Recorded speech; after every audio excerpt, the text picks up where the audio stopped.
Hello friends, welcome UPSC preparation only channel में आपका स्वागत है।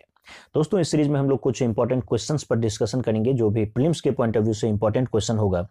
तो इसी क्रम में ये जो पहला क्वेश्चन है आज का 2015 में पूछा हुआ सवाल है यूपीएससी का। क्वेश्चन है आपको कि पूरे वर्ष 30 डिग्री उत्तरी अक्षांश और 60 डिग्री दक्षिणी अक्षांशों के बीच बहने वाली हवाएं पछुआ हवाएं कहलाती है। और दूसरा स्टेटमेंट है कि भारत के उत्तर पश्चिम क्षेत्र में शीतकालीन वर्षा लाने वाली आर्द्र वायु सहितियां पछुआ हवाओं के भाग हैं। यहाँ पर हम लोग ऑप्शन आपको दिया है केवल एक, केवल दो, एक और दो, दोनों, ना तो एक ना ही दो। तो यहाँ पर ऐसे हम लोग नहीं बढ़ेंगे, स्टेटमेंट वाइज हम लोग आगे बढ़ेंगे। जो स्टेटमेंट है उस पर एक एक करके हम लोग विचार करते हैं। जो पहला स्टेटमेंट आपको था इसको आपको बताना है कि सही है या गलत है। स्टेटमेंट पहला था आपको कि पूरे वर्ष 30 डिग्री उत्तरी अक्षांश और 60 डिग्री दक्षिणी अक्षांशों के बीच बहने वाली हवाएं पछुआ हवाएं यानी कि वेस्टर्लीज कहलाती है। तो आपको पता है कि जो पछुआ हवाएं हैं वो 30 डिग्री से 60 डिग्री के बीच बहती है, यानी कि जो 30 डिग्री से 60 डिग्री उत्तरी गोलार्ध में और 30 डिग्री से 60 डिग्री दक्षिणी गोलार्ध में जो बहने वाली हवाएं हैं उसको पछुआ हवाएं बोलते हैं, यानी कि पश्चिमी पवन भी इसको बोलते हैं। तो 30 डिग्री उत्तरी अक्षांश से 60 डिग्री उत्तरी अक्षांश और 30 डिग्री दक्षिणी अक्षांश से 60 डिग्री दक्षिणी अक्षांश के बीच बहने वाली हवाओं को हम लोग पछुआ हवाएं बोलती हैं। जो 30 डिग्री से 30 डिग्री के बीच हवाएं यानी कि 30 डिग्री उत्तरी अक्षांश से 30 डिग्री दक्षिणी अक्षांश के बीच जो भी हवाएं बहती है उसको हम लोग व्यापारिक पवन या सन्मार्गी पवन बोलते हैं, जो कि पूर्वी हिस्से से पश्चिमी हिस्से की ओर बहती है, पूरब से पश्चिम, यानी कि आपके राइट हैंड से लेफ्ट हैंड की ओर चलती है। और जो पछुआ हवाएं हैं वो 30 डिग्री उत्तरी अक्षांश से 60 डिग्री उत्तरी अक्षांश और 30 डिग्री दक्षिणी अक्षांश से 60 डिग्री दक्षिणी अक्षांश की ओर बहती है, और ये आपके लेफ्ट हैंड से राइट हैंड की ओर बहती है, यानी कि ये पश्चिम से पूरब की ओर बहती है। तो यहाँ पर जो व्यापारिक पवन है उसकी बात नहीं हो रही है, पछुआ पवन की बात हो रही है। और पछुआ पवन जैसा कि आपको मैं बताया कि आपके लेफ्ट हैंड से राइट हैंड की ओर बढ़ रही है, यानी कि पश्चिम से पूरब की ओर बढ़ रही है। आपको पता है कि भारत जो है 8 डिग्री 4 मिनट से 37 डिग्री 6 मिनट के बीच अवस्थित है। तो उस हिसाब से जो ये पछुआ हवाएं हैं ये 30 डिग्री से 60 डिग्री के बीच ये चूंकि पश्चिम से पूरब की ओर बहती है, तो भारत का जो ऊपर वाला हिस्सा है खास करके पंजाब, हरियाणा, जम्मू कश्मीर का रीजन और पश्चिमी उत्तर प्रदेश सब का रीजन, ये सब इस दायरे में आ रहा है। तो फिर यहाँ पर हम लोग कुल मिला के यही बोल सकते हैं कि भारत का पहला स्टेटमेंट जो आपको था 30 डिग्री उत्तरी अक्षांश से 60 डिग्री दक्षिणी अक्षांश के बीच पछुआ हवाएं बहती है, तो ये गलत कथन है, ये गलत सही स्टेटमेंट नहीं है। क्योंकि पछुआ पवन जो है 30 डिग्री उत्तरी अक्षांश से 60 डिग्री उत्तरी अक्षांश और उसी तरह से दक्षिणी गोलार्ध में 30 डिग्री दक्षिणी अक्षांश से 60 डिग्री दक्षिणी अक्षांश रेखाओं के बीच जो भी हवाएं हैं उसको हम लोग पछुआ पवन बोलते हैं। लेकिन आपको स्टेटमेंट दिया था 30 डिग्री उत्तरी अक्षांश से 60 डिग्री दक्षिणी अक्षांश, तो ये गलत है। 30 से 30 ऊपर और 30 से 30 नीचे, ये है पछुआ हवाएं। और तो पहला स्टेटमेंट आपका गलत हो गया। दूसरा स्टेटमेंट है कि भारत के उत्तर पश्चिमी क्षेत्र में शीतकालीन वर्षा लाने वाली आर्द्र वायु सहितियां पछुआ हवाओं के भाग हैं। तो यहाँ पर आपको ये ध्यान में रखना होगा कि जैसा कि मैं आपको बताया कि भारत जो है 8 डिग्री 4 मिनट उत्तरी अक्षांश रेखा से 37 डिग्री 6 मिनट उत्तरी अक्षांश रेखा के बीच अवस्थित है। तो यहाँ पर आपको पंजाब हरियाणा वाला जो रीजन है वो सब लगभग 30 डिग्री के आसपास का रीजन है। और इसी 30 डिग्री पर ही जो अवस्थित है भूमध्य सागर, जो कि 30 डिग्री से 40 डिग्री के बीच जो अक्षांश है उस बीच में वो अवस्थित है। आपको पता है कि जो भूमध्य सागर है वो 30 डिग्री से 40 डिग्री अक्षांशों के बीच है और भारत के पश्चिमी हिस्से में है। तो भारत में गर्मी के महीने में मानसूनी वर्षा होती है, लेकिन ठंडी के महीने में जो वर्षा होती है, शीत ऋतु में भारत में जो वर्षा होती है जिसको हम लोग पश्चिमी विक्षोभ भी बोलते हैं, वो इस पश्चिमी विक्षोभ की वजह से भारत के हिस्से में खास करके पंजाब, हरियाणा, जम्मू कश्मीर, पश्चिमी उत्तर प्रदेश, इन सारे रीजन में ठंड के महीने में वर्षा होती है। और ये जो वर्षा होती है ये इस पछुआ पवन की ही वजह से होती है, क्योंकि पछुआ पवन आपको मैं अभी बताया कि पश्चिम से पूरब की ओर ये चलती है और पश्चिमी हिस्से में भूमध्य सागर है लगभग उसी अक्षांश पर। तो वहां से जो हवाएं चलती है वो वहां पर जो भी वाष्प है भूमध्य सागर के ऊपर में उन जलवाष्प को अपने साथ लेते आती है। और भारत का जो पश्चिमी हिस्सा है यानी कि उत्तर पश्चिमी हिस्सा पंजाब, हरियाणा, जम्मू कश्मीर, पश्चिमी उत्तर प्रदेश, इन सब रीजन में, हिमाचल प्रदेश, इन सब रीजन में जो है वर्षा कराती है ठंड के महीने में।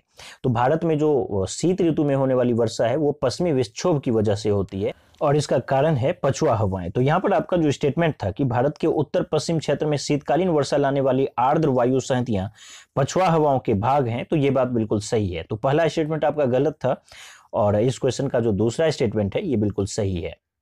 चलिए अब हम लोग अगले क्वेश्चन पर चलते हैं। ये क्वेश्चन 2012 में पूछा गया है। क्वेश्चन है कि सामान्यतया पृथ्वी की सतह से ऊंचाई बढ़ने के साथ तापमान में घटोतरी होती है, क्यों? मतलब कि पृथ्वी के सतह से जब हम लोग ऊपर जाते हैं तो टेम्परेचर क्यों कम होता चला जाता है। यहाँ पर आपको 3 स्टेटमेंट दिया हुआ है, तीनों को अलग अलग हम लोग विचार करेंगे। पहला स्टेटमेंट है कि वायुमंडल पृथ्वी की सतह से केवल ऊपर की ओर गर्म हो सकता है। तो यहां पर आप ये पहला स्टेटमेंट है। दूसरा है कि ऊपरी वायुमंडल में आर्द्रता अधिक होती है और तीसरा स्टेटमेंट है कि ऊपरी वायुमंडल में हवा कम घनी होती है। तो चलिए पहला जो स्टेटमेंट आपका था कि वायुमंडल पृथ्वी की सतह से केवल ऊपर की ओर गर्म हो सकती है, तो आपको पता है कि पृथ्वी की जो गर्मी है वो शॉर्ट वेव रेडिएशन की वजह से नहीं, लॉन्ग वेव रेडिएशन की वजह से है। मतलब जब भी कोई गर्म पिंड की वजह से या गर्म पिंड से कोई जो गर्मी निकलती है उसको हम लोग शॉर्ट वेव रेडिएशन बोलते हैं। जैसे कि मान लीजिए सूर्य है, सूर्य से जो भी गर्मी निकली या सूर्य से जो भी प्रकाश गर्मी के रूप में धरती तक आ रहा है, तो इस रेडिएशन को हम लोग बोलेंगे शॉर्ट वेव रेडिएशन। और जब पृथ्वी उसको अवशोषित कर लेगी और फिर पृथ्वी से जब वो गर्मी वापस वायुमंडल में आएगी तो इसको हम लोग बोलते हैं लॉन्ग वेव रेडिएशन। तो पृथ्वी का जो टेम्परेचर जो भी है ये शॉर्ट वेव रेडिएशन की वजह से नहीं है। इसका मतलब है कि सूर्य से आने वाली किरणों की वजह से पृथ्वी या वायुमंडल गर्म नहीं होता है, बल्कि धरती के द्वारा जब एक बार अवशोषित कर लिया जाता है और फिर उसको रिलीज किया जाता है उस टेम्परेचर को, यानी कि लॉन्ग वेव रेडिएशन जब निकलता है पृथ्वी से, तो उसके बाद जो टेम्परेचर जो निकलता है उसकी वजह से ये जो पृथ्वी का सतह या फिर पृथ्वी का जो ऊपरी वायुमंडल है ये गर्म होता है। तो अब पृथ्वी के अंदर से जो भी गर्मी निकली और पृथ्वी का वायुमंडल गर्म हुआ तो निश्चित रूप से निचला जो परत है पृथ्वी का, वायुमंडल का जो सबसे निचला परत है वो ज़्यादा गर्म होगा और जैसे जैसे हम लोग ऊपर जाएंगे वैसे वैसे टेम्परेचर कम होता चला जाएगा, क्योंकि पृथ्वी का जो संपर्क है निचले वायुमंडल से ज़्यादा संपर्क है उसका, तो निचला वायुमंडल ज़्यादा गर्म होगा और ऊपर का वायुमंडल कम गर्म होगा। तो ये एक पहला कारण था। तो यहाँ पर स्टेटमेंट आपका है कि वायुमंडल पृथ्वी की सतह से केवल ऊपर की ओर गर्म हो सकती है। तो ये बिल्कुल सही है कि सतह के पास का जो वायुमंडल है वो ज़्यादा गर्म होगा, ऊपर जैसे जैसे जाएंगे तो वैसे वैसे टेम्परेचर कम होता जाएगा। तो पहला स्टेटमेंट आपका सही है। दूसरा स्टेटमेंट आपका है कि ऊपरी वायुमंडल में आर्द्रता अधिक होती है। तो ऊपरी वायुमंडल में आर्द्रता अधिक होती है, पहली बात तो ये स्टेटमेंट गलत है, क्योंकि ऊपरी वायुमंडल में आर्द्रता कम होगी, निचले वायुमंडल में आर्द्रता ज्यादा होगी। जहां पर टेम्परेचर ज्यादा होगा वहीं पर वाष्पीकरण ज्यादा होगा और वाष्पीकरण ज्यादा होने की वजह से वहां पर जो है आर्द्रता ज्यादा होगी। तो जैसे जैसे हम लोग ऊपर जाएंगे तो टेम्परेचर कम होता चला जाएगा। तो आर्द्रता सबसे ज्यादा निचले वायुमंडलीय हिस्से में होगी और जैसे जैसे हम लोग ऊपर जाएंगे तो आर्द्रता भी कम होती चली जाएगी, ऊंचाई बढ़ने के साथ आर्द्रता कम होगी। लेकिन यहाँ पर स्टेटमेंट जो आपको दे रहा है पृथ्वी के टेम्परेचर से लिंक करना है आपको, तो जैसे जैसे आर्द्रता अगर जहां पर ज्यादा होगी वहां पर संघनन की वजह से और भी ज्यादा टेम्परेचर रिलीज होगा, क्योंकि संघनन जब होगा तो फिर उष्मा का निष्कासन होगा और फिर संघनित होकर जो है फिर वो वर्षा करवाएगी। तो यहाँ पर स्टेटमेंट के हिसाब से भी ये गलत है। मतलब ऊपरी वायुमंडल में स्टेटमेंट तो ये गलत है ही है, लेकिन इसका डायरेक्ट कोई यहाँ से क्वेश्चन से लिंकिंग नहीं है, तो ये गलत स्टेटमेंट है। रिपीट कर दूंगा एक बार मैं फिर से। तो मतलब जैसे जैसे हम लोग ऊंचाई की ओर जाते हैं टेम्परेचर क्यों कम होता चला जाता है, इसका हम लोग यहाँ पर कारण खोजें। तो पहला कारण तो पहले स्टेटमेंट से मिला कि वायुमंडल पृथ्वी की सतह से केवल ऊपर की ओर गर्म हो सकती है। इसका मतलब है कि पृथ्वी के सतह के पास का धरातल और वायुमंडल ज्यादा गर्म होगा और जैसे जैसे ऊपर जाएंगे तो गर्मी कम होती चली जाएगी। ये पहला स्टेटमेंट था जो कि सही था। दूसरा जो आपका स्टेटमेंट था कि ऊपरी वायुमंडल में आर्द्रता अधिक होती है, तो ये स्टेटमेंट ही गलत है, क्योंकि ऊपर के वायुमंडल में आर्द्रता कम होगी और नीचे के वायुमंडल में आर्द्रता अधिक होगी। तो ये स्टेटमेंट गलत है। तीसरा स्टेटमेंट आपका है कि ऊपरी वायुमंडल में हवा कम घनी होती है। तो ऊपरी वायुमंडल में हवा कम घनी होती है, ये बात बिल्कुल गलत है, इसलिए गलत है क्योंकि ऊपरी वायुमंडल धरती का जो गुरुत्वाकर्षण बल है, पृथ्वी का जो गुरुत्वाकर्षण बल है, उसकी वजह से जो भी हवा का जो अणु है वो ज्यादा सघन होगा धरती के नीचे। यानी कि उसमें गुरुत्वाकर्षण बल का उसकी एक भूमिका है कि गुरुत्वाकर्षण बल की वजह से पृथ्वी के जो निचले सतह का जो वायुमंडल का जो निचला परत है वो ज्यादा सघन होगा और वायुमंडल का जो ऊपर वाला परत है वो विरल होगा, यानी कि वो घना ज्यादा नहीं है। और जैसे जैसे ऊंचाई की ओर जाएंगे तो वायुमंडल की जो सघनता है वो कम होती चली जाएगी और सघनता कम होने की वजह से जो है तापमान घटने लगेगा। तो जितना ज्यादा वायुमंडल सघन होगा टेम्परेचर उतना ज्यादा होगा, वायुमंडल जितना कम सघन होगा, जितना ज्यादा विरल होगा, उतना ही टेम्परेचर जो है वो कम होता चला जाएगा। तो स्टेटमेंट आपका है कि ऊपरी वायुमंडल में हवा कम घनी होती है, तो ये बात बिल्कुल सही है कि ऊपरी वायुमंडल जो है उसमें हवा की सघनता कम है और निचले वायुमंडल में हवा की सघनता ज्यादा है। तो इस वजह से निचले वायुमंडल में टेम्परेचर ज्यादा होगा और ऊपर के वायुमंडल में टेम्परेचर कम होगा। तो पहला और तीसरा स्टेटमेंट सही था, दूसरा स्टेटमेंट गलत था। क्वेश्चन था आपका कि सामान्यतया पृथ्वी की सतह से ऊंचाई बढ़ने के साथ टेम्परेचर क्यों घटता चला जाता है। तो घटने का पहला कारण यह हो गया कि शॉर्ट वेव रेडिएशन से पृथ्वी चूंकि गर्म होती नहीं है, पृथ्वी या फिर वायुमंडल लॉन्ग वेव रेडिएशन से गर्म होता है, यानी कि पृथ्वी जब एक बार अवशोषित करके फिर उसको निकालती है गर्मी को, उससे गर्म होता है। इसलिए निचला जो परत है वायुमंडल का वो जल्दी गर्म होगा और ज्यादा गर्म रहेगा और ऊपर कम गर्म रहेगा। और वायुमंडल की जो सघनता है वो नीचे ज्यादा है ऊपर कम है, तो जहां ज्यादा सघनता होगी तो वहां पर ज्यादा टेम्परेचर होगा। तो पृथ्वी का वायुमंडल का जो निचला परत है वो ज्यादा गर्म होगा सघनता अधिक होने की वजह से, और ऊपर का जो परत है वो कम सघन होगा सघनता कम होने की वजह से। और आर्द्रता, जो दूसरा स्टेटमेंट था कि वायुमंडल में आर्द्रता अधिक होती है ऊपरी वायुमंडल में, तो वो बात गलत है क्योंकि ऊपरी वायुमंडल की आर्द्रता कम होगी और निचले वायुमंडल की आर्द्रता जो है ज्यादा होगी। तो ये बात जो है आपका यहाँ पर बिल्कुल सही है। ठीक है, तो इस तरह से दो क्वेश्चन हम लोग यहाँ पर किए। देखिए यहाँ पर अगला सवाल है जो कि 2011 में पूछा गया है।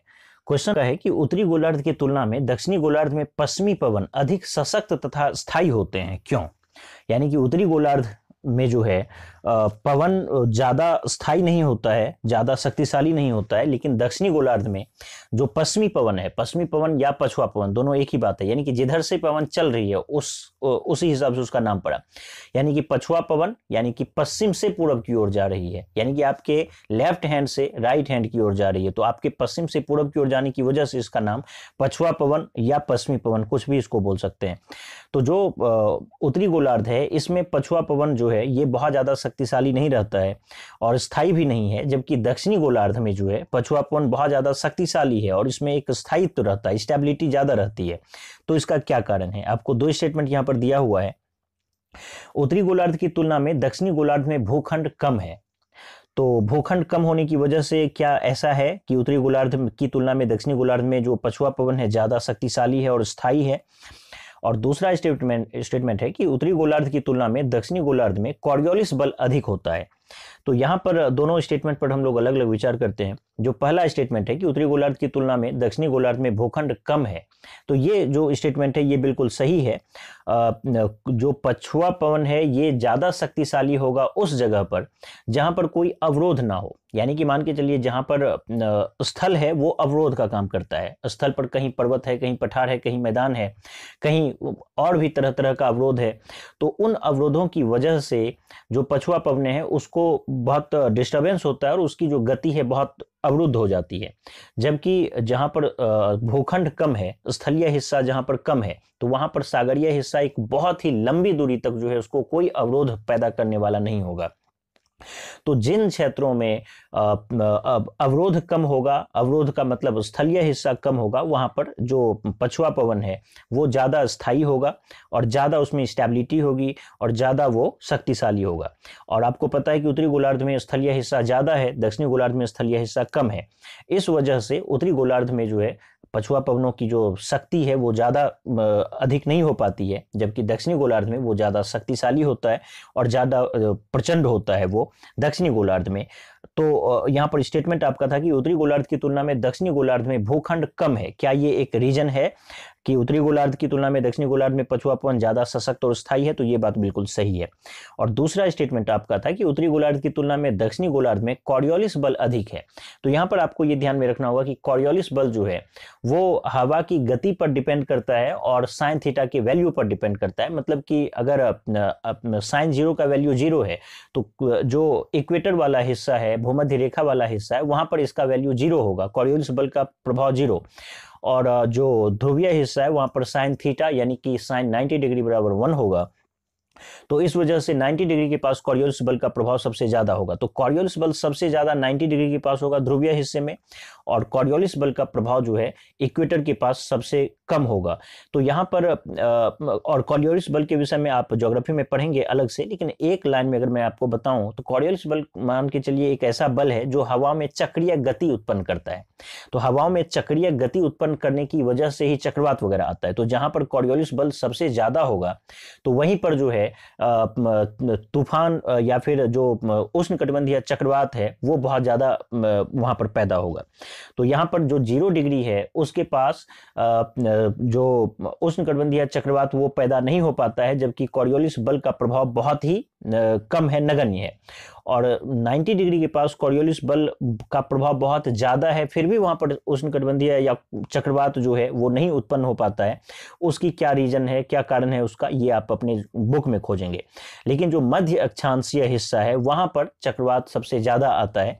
तो हम लोग चक्रवात अभी नहीं कवर कर रहे हैं। तो यहाँ पर जो हम लोगों का मुद्दा है ये कि जो मध्य अक्षांशीय हिस्सा है वहां पर कॉरियोलिस बल का भी प्रभाव ठीक ठाक है और हवाओं की गति जो है वो भी ठीक ठाक है। इस वजह से इन क्षेत्रों में चक्रवात बहुत प्रचंड तरीके से और बार बार पैदा होता रहता है। तो कॉरियोलिस बल जो है उसका किसी गोलार्ध से कोई रिलेशन नहीं है, उत्तरी गोलार्ध या दक्षिणी गोलार्ध से कोई मतलब नहीं है।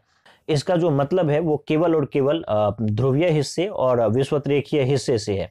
अब दोनों ही गोलार्ध में जो ध्रुवीय हिस्सा होगा वहां पर कॉरियोलिस बल का प्रभाव सबसे ज्यादा होगा और जो विषुवतरेखीय हिस्सा है वहां पर इसका प्रभाव सबसे कम होगा। तो यहाँ पर जो स्टेटमेंट है कि उत्तरी गोलार्ध की तुलना में दक्षिणी गोलार्ध में कॉरियोलिस बल जो है वो अधिक होता है, तो ये स्टेटमेंट अपने आप में पूरी तरह से गलत है। तो यहाँ पर क्वेश्चन में फिर से रिपीट कर रहा हूँ कि उत्तरी गोलार्ध की तुलना में दक्षिणी गोलार्ध में पश्चिमी पवन अधिक सशक्त तथा स्थायी होता है, इसका क्या कारण है?